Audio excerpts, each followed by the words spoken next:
Welcome to the Romanian River channel, in my preview of GRAV Reborn, a game by Monster Incorporated that is a sci-fi third-person survival game with quite a bit of open world elements and RPG as well, of course.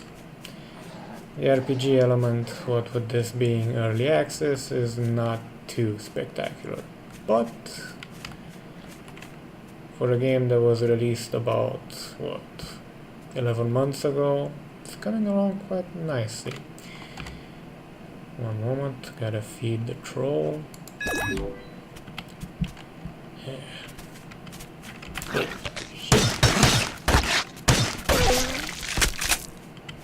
Now, speaking about the game in basic, if you ever played Minecraft, this is basically the third person version of it in space, but with better graphics. Nighttime can be quite hair-raising, especially if there's a creature attack. As you can see in the top right corner, there's a countdown to a raptor attack, which is in 6 days. That basically means there's an entire Zerg in your bed. You either be prepared or hiding under a really big rock. In other points of view, you can craft, for example, different buildings which let you do different things. Like, for example, the armory will let you craft your armor, your weapons, and certain types of devices you also need, like for example the harvester. This is basically your harvesting device.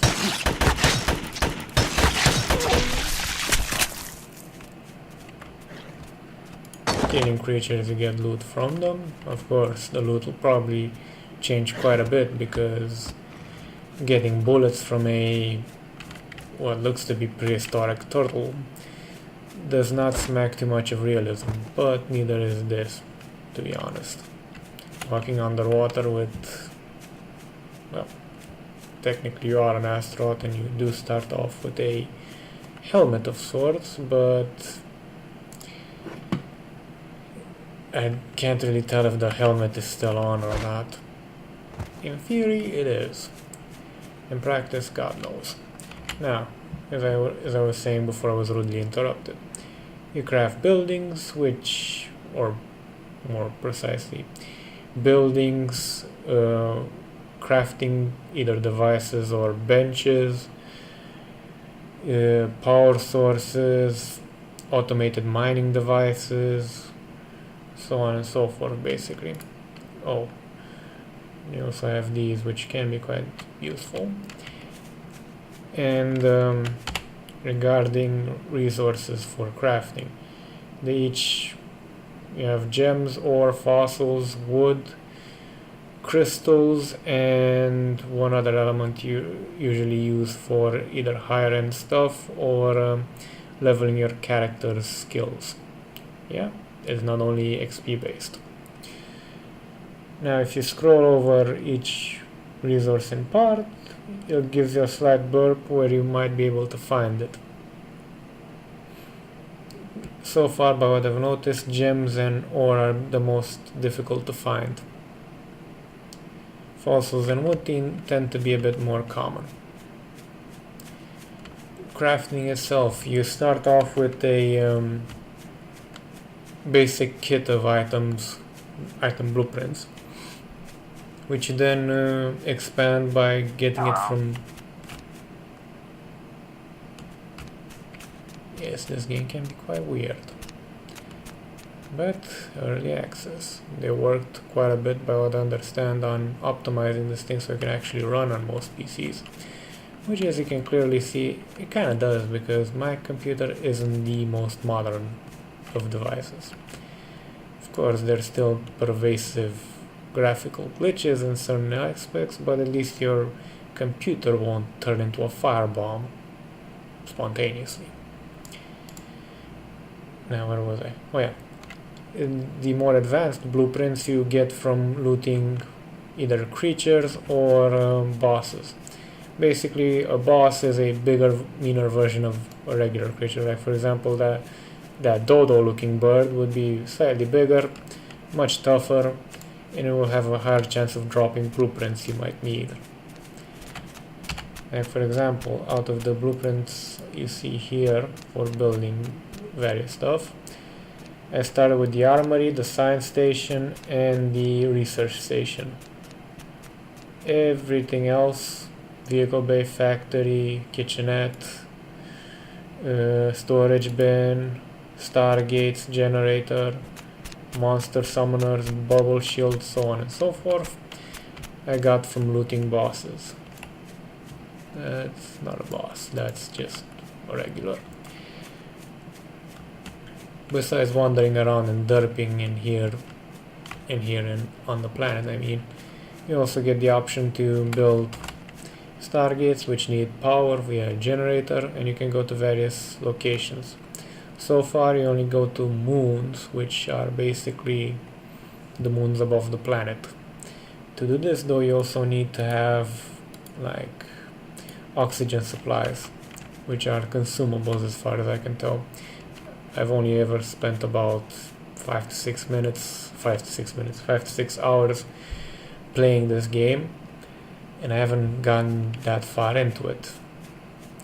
As far as I've gotten into it, there seem to be no game-breaking glitches, so to say, but if you ever played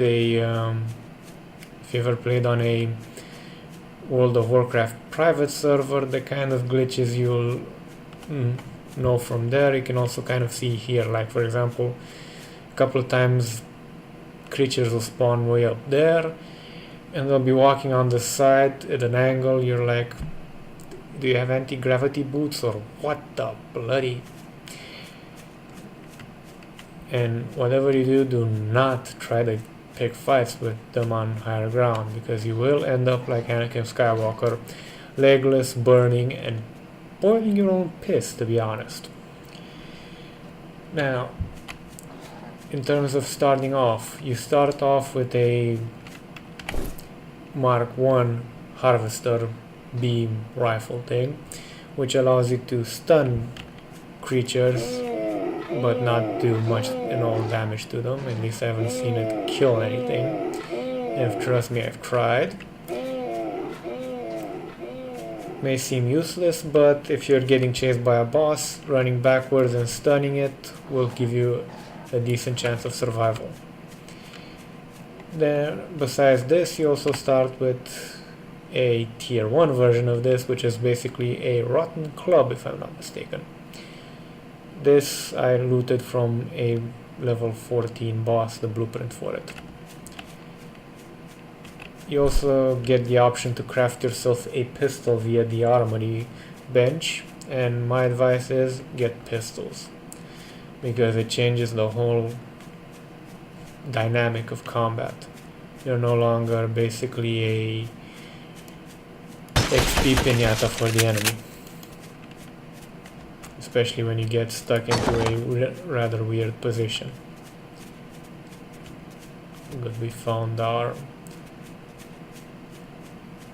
Stargate, and this takes us to the moon.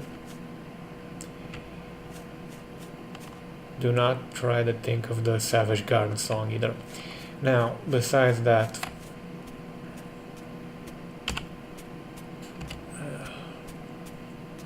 you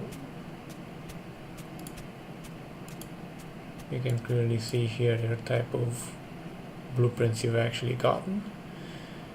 The inventory holds basically everything, but be careful. There's a rather weird glitch where if you click on something at a weird moment, you pick it up, but you can't put it back down, and if you go to drop it and then try pick it up again, it doesn't reappear. That's a weird glitch, but worth mentioning.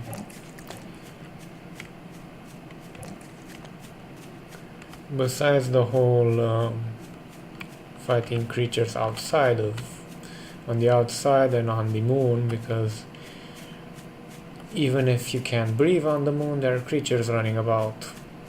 and rather weird interpretations of trees and other sorts of minerals. Let's see if you can get there while I waffle on about this game.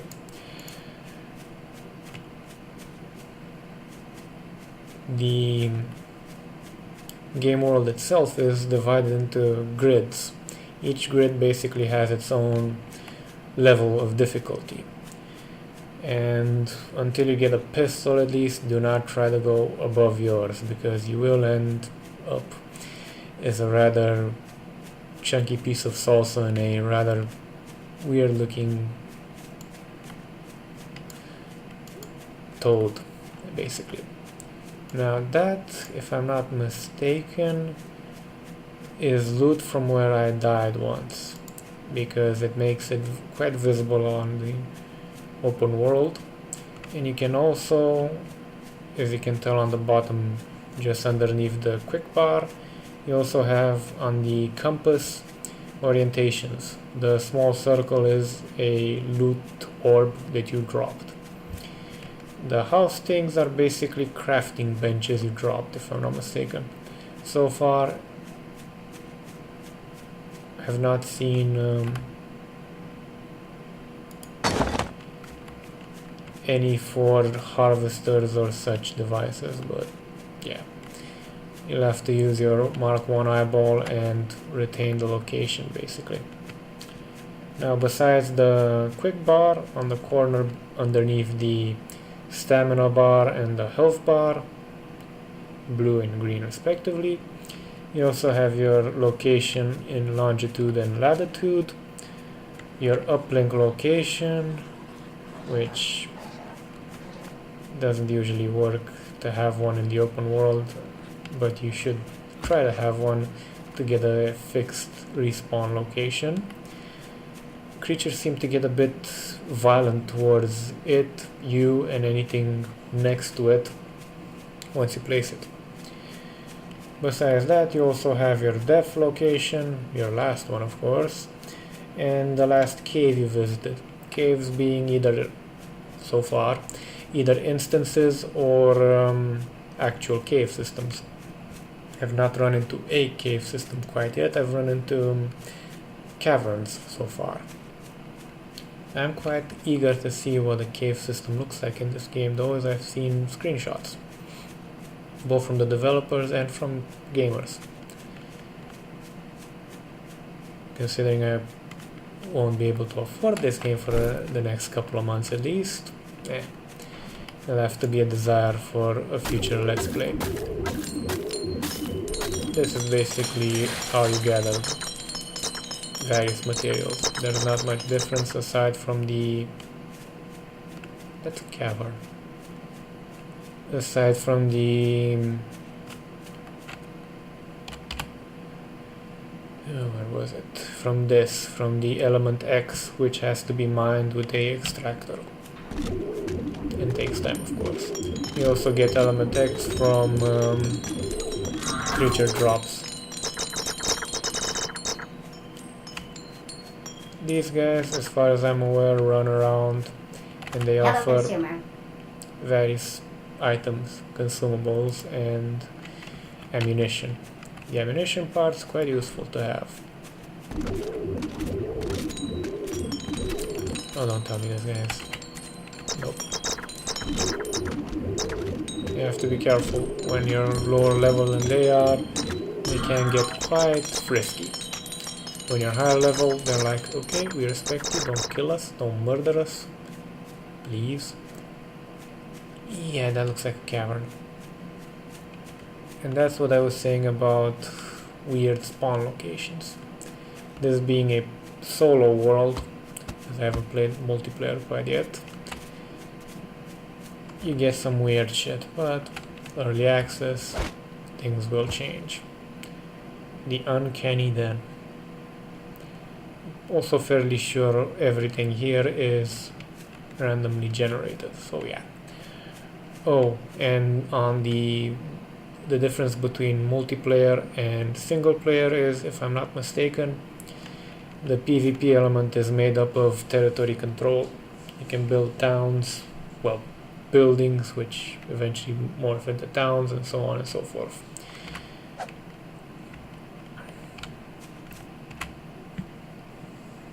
The triggers for certain things are a bit weird placed, but can't really complain.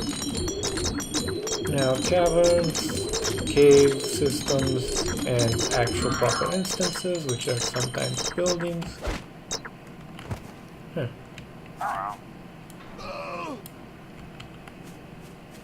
The other way.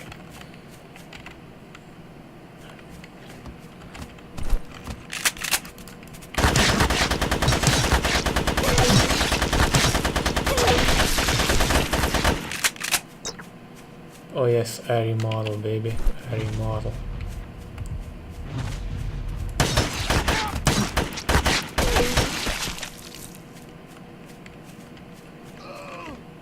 As I was saying, the cave systems, the caverns, and the actual building-based instances are chock full of bosses, normal creatures, and resources, as you can see here, which makes them quite important to check. Holy hell, this is a lot of bosses. Lucky I always craft enough armor just in case I get into one of these.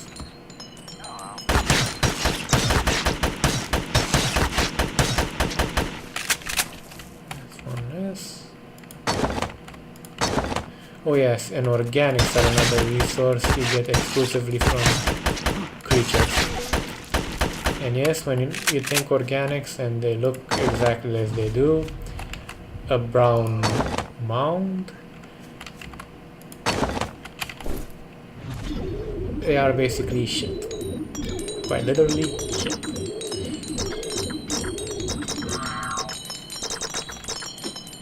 So in terms of visiting caverns and such, yeah, it would be a good idea if you're running low on minerals or other types of resources, because you can find everything in here. Including over there, which you see that smoking bunch of yellow stones, that's element X. Let's plunk down an extractor so you guys see how it works. Well, harvester, but I call it an extractor. It doesn't need power, it just works its own magic. And you leave it alone and come back later and do some lovely harvesting. They really love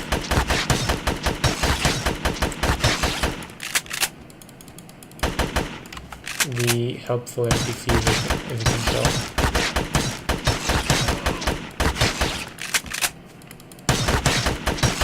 In terms of levels versus effectiveness of weapons, your weapons have a certain... Just picked up a blueprint for a pet. Haven't tried those yet, so I can't really pronounce on them.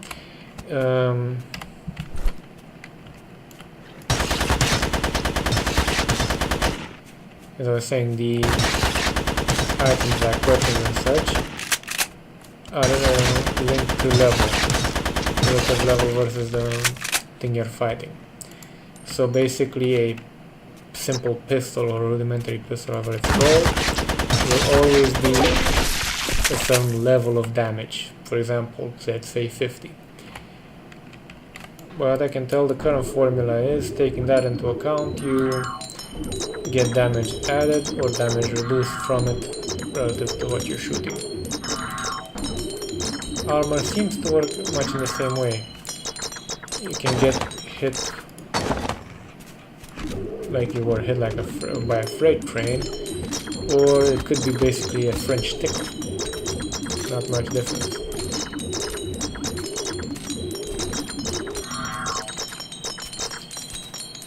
The options menu, for example, is a bit sparse currently, and if you go with full screen window, it'll go with the recommended max, which for me is 1080p. Don't know if it scales up to 1440 or 4K, but worth mentioning.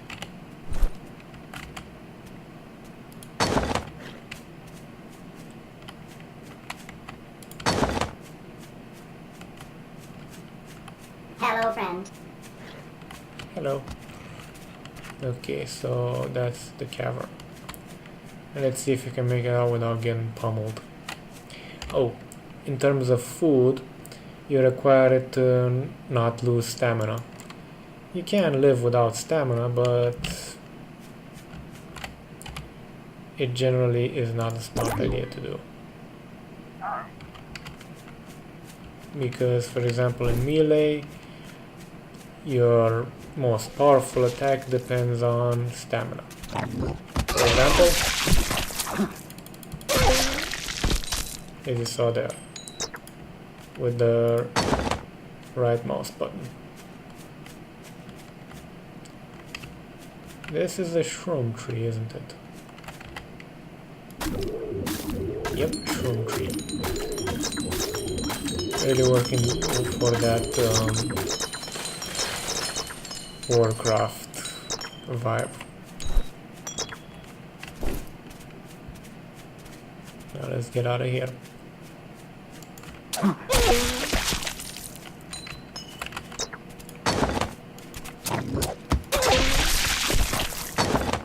Being similar level, I'm not taking as much damage as I should. Oh, it's nighttime.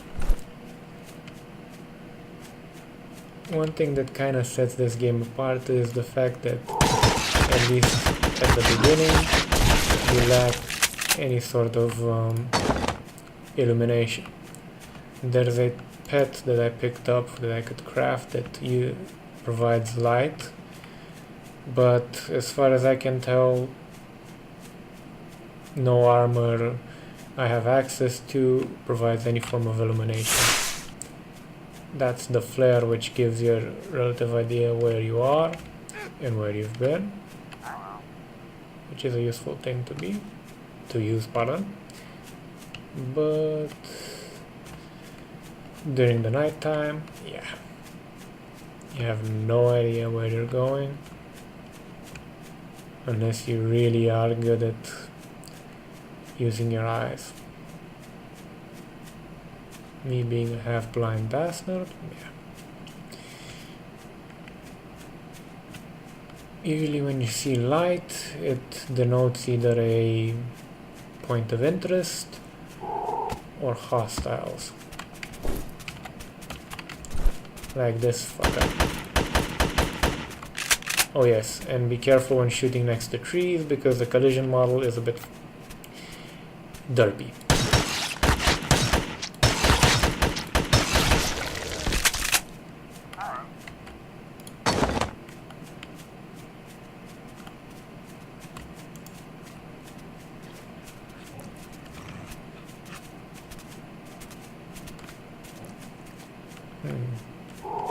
That looks like another.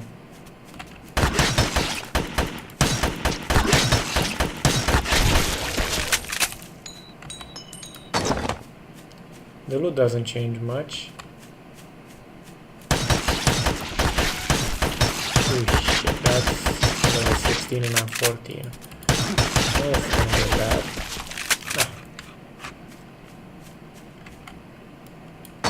Let's try and make it all the way up there for a good aerial view.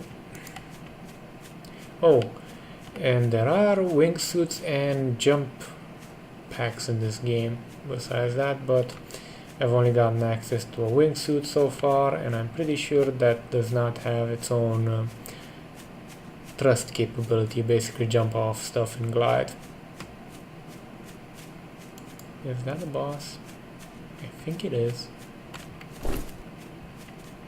Yep, it is. Let's hunt it. Oh shit.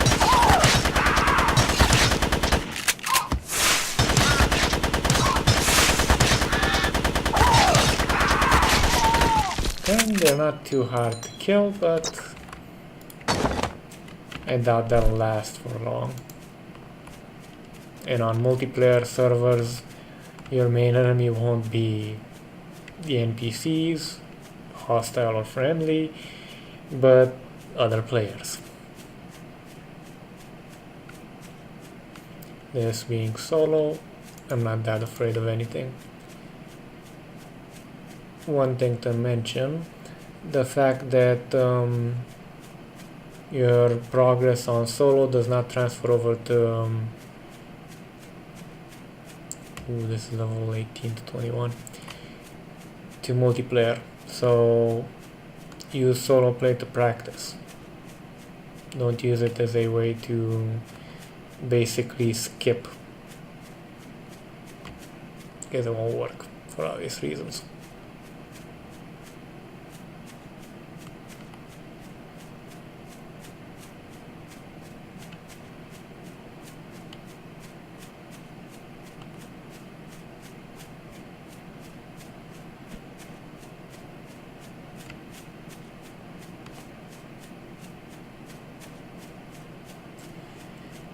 Now,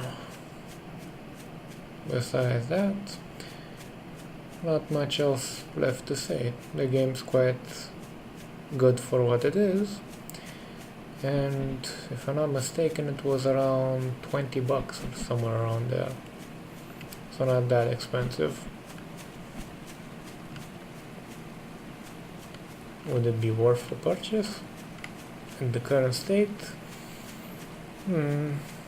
Not recommending it, but not recommending against it.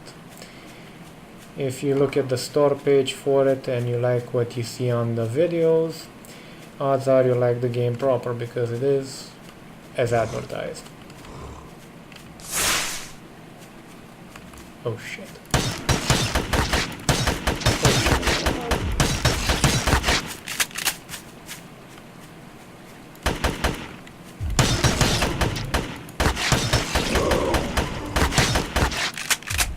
Die, you OP son of a bitch. A clear demonstration. Whoa. A clear demonstration of the level disparity and what it does.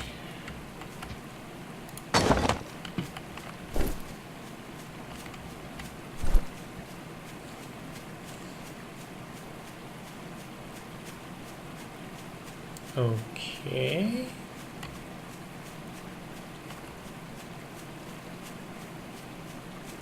Apparently I'm walking on water.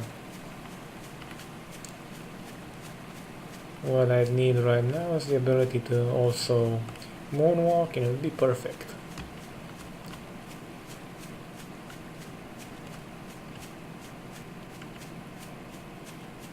So yeah, in terms of gameplay and overall quality to what is advertised, it's pretty good game. If you like the sort, maybe worth a look. Otherwise, it would be worth a look on YouTube to see people die in spectacular ways, especially with the current glitches in certain respects. Personally, I'll probably pick it up when it's on sale and if I can spare the money. But as is, it's a wait and see type deal. It could have a really good future. That's all I'm gonna say about it. Thank you for watching, ladies and gentlemen, and until next time, after.